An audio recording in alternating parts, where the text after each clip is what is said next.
So today we are going to start with the next topic of planes, that is angle between two planes. Angle between two planes. So let's say you have a plane over here and this is the second plane. ठीक है, let's say इन दोनों के बीच में angle है theta. This angle is theta. तो अब क्या होगा कि इसका एक नॉर्मल वेक्टर होगा n1 बार, इसका एक नॉर्मल वेक्टर होगा n2 बार. तो अगर आप इन दोनों को ज्वाइन करो ऐसे, तो ये जो एंगल है ये एंगल है थीटा, ये 90, ये 90. तो ये साइक्लिक क्वाड्रिलेटरल बन गया. Now if this is theta, then this will be pi minus theta, and ये vertically opposite है, so this angle will be pi minus theta. तो अब हम लोग यहाँ पे क्या करेंगे, n1 और n2 का डॉट प्रोडक्ट लगा देंगे. So n1 bar dot n2 bar is equal to magnitude of n1 bar magnitude of n2 bar cos of angle between them, तो कॉस पाई माइनस थीटा. तो यहाँ पे अगर आप दोनों तरफ मैग्नीट्यूड ले लो, पहले तो ये लिखते हैं magnitude of n1 bar magnitude of n2 bar cos pi minus theta is minus cos theta. So this is n1 bar dot n2 बार. अब अगर आप दोनों तरफ मॉड ले लो तो ये तो वैसे ही पॉजिटिव टर्म्स है, ये माइनस साइन चली जाएगी. सो विल गेट n1 बार का मैग्नीट्यूड n2 बार का मैग्नीट्यूड इनटू कॉस थीटा. दोनों तरफ मैग्नीट्यूड लेने की वजह से अब क्या हो गया कि आपके पास दोनों तरफ पॉजिटिव टर्म्स है, n1 बार डॉट n2 बार का magnitude. So cos of angle between them is acute angle आपको मिलेगा यहाँ से magnitude of n1 bar dot n2 bar divided by magnitude n1 bar magnitude n2 बार. या ऐसे भी लिख सकते हो n1 bar dot n2 bar by magnitude of n1 magnitude of n2 इनका modulus. So this is the angle, this is how you can find the angle between two planes. Fine. Next, let's say we have a plane. हमारे पास एक plane है और एक line है जो इसको cut करते हुए जा रही है, और ये plane और इस लाइन के बीच में एंगल है थीटा. तो अगर आप यहाँ पे नॉर्मल वेक्टर बनाओ तो ये टोटल एंगल कितना होगा 90, ये है थीटा, तो ये एंगल कितना होगा 90 माइनस थीटा. ये है प्लेन का normal vector n bar and ये है लाइन का पैरेलल वेक्टर b बार. तो यहाँ पे ये n बार है, ठीक है, ये 1 को निगलेक्ट करो. सो नॉर्मल वेक्टर प्लेन का, ये लाइन का पैरेलल वेक्टर, इन दोनों के बीच में π/2 माइनस थीटा एंगल है. तो अब इनका डॉट प्रोडक्ट लो, b bar dot n bar is magnitude b bar magnitude n bar cos of angle between them. So यहाँ पे आएगा sine theta, sine theta is equal to b bar dot n bar divided by magnitude b bar magnitude n bar. और अगर आपको acute angle चाहिए तो यहाँ पे आपको मॉड लगाना पड़ेगा, सो दैट जो वैल्यू आएगी और इवैल्यूएट करोगे सो थीटा अक्यूट, दोनों के बीच का जो अक्यूट एंगल है वो मिल जाएगा आपको. ठीक है, सपोज करो कि ये जो पेपर है ये एक प्लेन है, इसके अंदर दो लाइन्स लाई कर रही हैं. देखो ये प्लेन के पेपर के अंदर दो लाइन्स लाई कर रही हैं. दोनों लाइन्स का आपके पास फिक्स्ड पॉइंट है a1 बार a2 बार. दोनों का जो पैरेलल वेक्टर है वो भी आपके पास है b bar b1 bar and b2 बार. तो क्या होगा यहाँ पे, अगर आप a1 और a2 इन दोनों पॉइंट्स को ज्वाइन कर दो, मान लो ये है a एंड ये है b. अगर आपने a और b को ज्वाइन कर दिया तो ab वेक्टर b1 वेक्टर और b2 वेक्टर ये तीनों को प्लेनार है, एक ही प्लेन में लाई कर रहे हैं ना. So ab vector b1 vector and b2 vector are coplanar. तो जब वेक्टर्स कोप्लेनार होते हैं तो उनका ट्रिपल प्रोडक्ट 0 आता है, बराबर. तो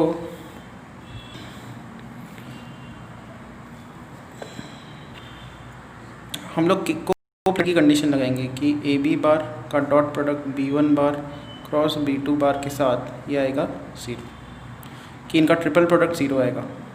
now this is the condition of coplanarity. अगर दो लाइंस कोप्लेनर है तो ये हमेशा होगा. So this is known as condition of कोप्लेनारिटी.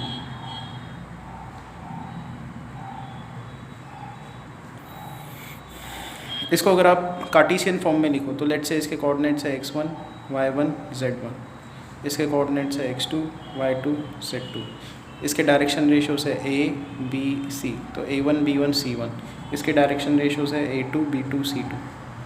तो इसको अगर आप डिटर्मिनेंट के फॉर्म में लिखो ए बी बार, यहाँ पे ए बी के कंपोनेंट्स आएंगे. ए बी बार के कंपोनेंट्स क्या है?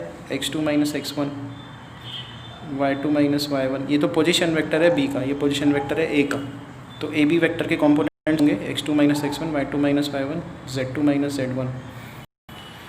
फिर आता है यहाँ पे b1 बार क्रॉस b2 बार. b1 के कंपोनेंट्स यहाँ पे, तो यहाँ पे आएगा a1 b1 c1, यहाँ पे a2 b2 c2. This is equal to 0. So this is the condition of coplanarity. Fine. Now आप क्या कर सकते हो कि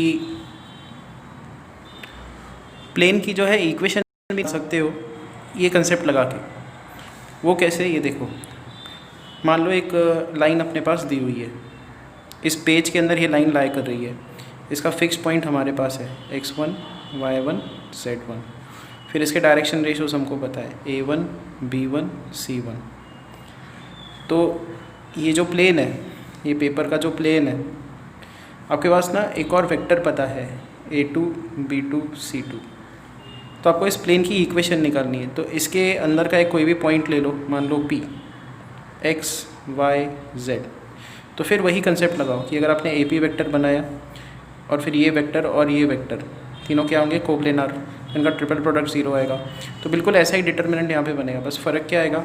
x2 y2 z2 की जगह पे x y z आएगा. तो x minus x1 y minus y1 z minus z1 a1 b1 c1 a2 b2 c2. This will be equal to 0.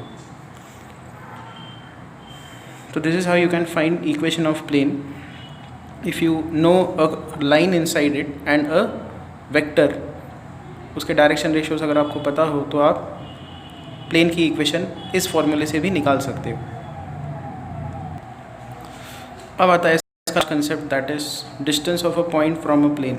ये प्लेन है जिसकी इक्वेशन है ax by cz plus d is equal to 0. बाहर का एक point p है x1 y1 z1. तो हमने 11th स्टैंडर्ड में distance of a point from line का एक फार्मूला निकाला था, वैसे ही distance of point from plane का फार्मूला है. उसका आंसर है a x1. आपको ये x1 यहाँ पे सब्स्टिट्यूट करना है, plus b y1 c z1 plus d divided by root of a square plus b square plus c square. And because ये डिस्टेंस है तो यहाँ पे अपने को मॉड्यूलस रखना पड़ेगा. तो now we are equipped to find. इसका प्रूफ भी है, मे बी हम लोग लेटर ऑन जब कभी नॉर्मल क्लासेस स्टार्ट होंगे तब इसका प्रूफ देख सकते हैं. अब हम लोग जो एक्सरसाइज 6.4 है उससे स्टार्ट करते हैं. Question number 1, find angle between the planes.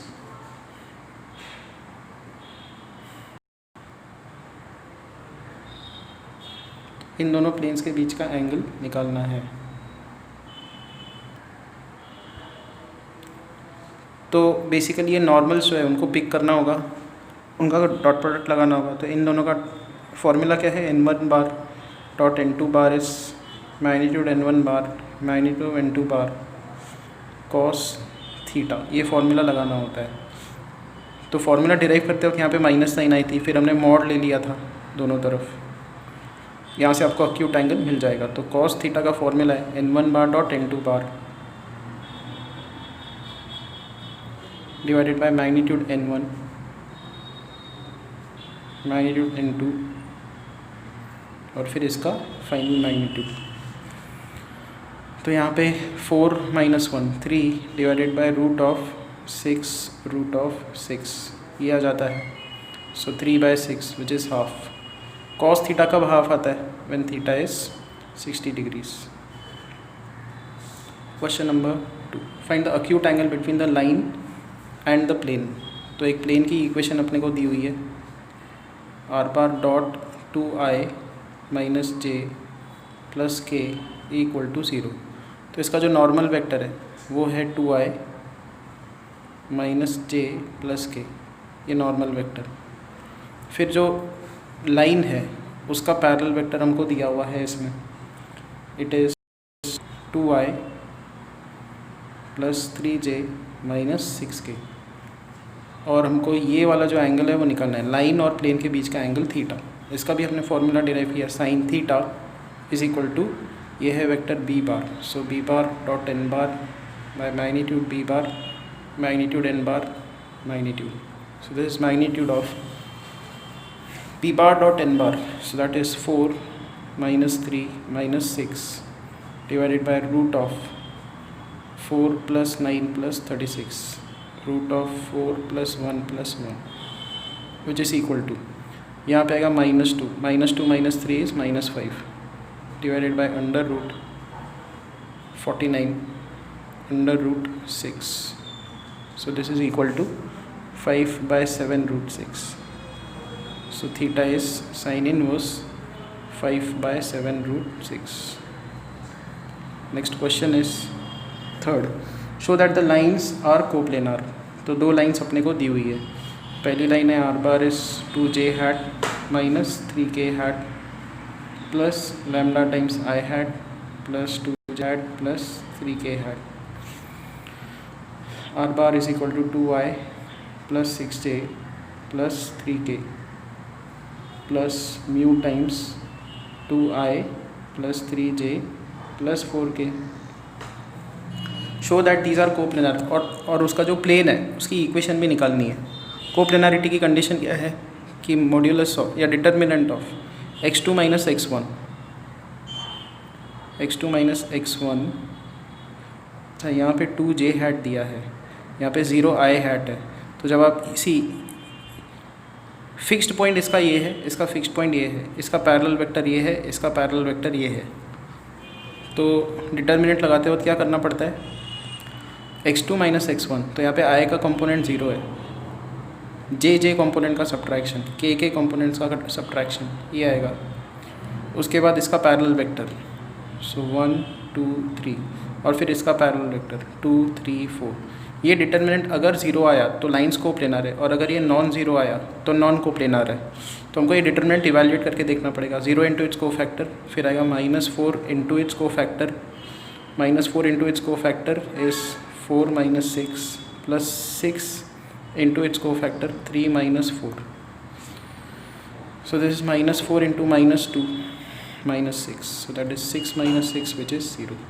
So the lines are coplanar. अब हम लोग उस पर आते हैं कि इसका इक्वेशन कैसे निकाला जाए। तो again what will be doing is, हमारे पास एक लाइन है, दूसरी लाइन है, इसका फिक्स्ड पॉइंट हमको पता है। तो इसका फिक्स्ड पॉइंट है 0 2 -3। इसका पॉइंट हमको XYZ लेना पड़ेगा। इसका पैरेलल वेक्टर अपने को दिया है I, उसके डायरेक्शन रेशियोज है 1 2 3, और इसके पैरेलल वेक्टर के डायरेक्शन रेशियोज है 2 3 4। तो इक्वेशन निकालने के लिए क्या करना है, determinant of x minus 0 y minus 2 z plus 3, यहाँ पे आएगा 1 2 3, यहाँ पे आएगा 2 3 4, ये इक्वल टू 0। कोप्लेनरिटी की कंडीशन हमने लगा दी।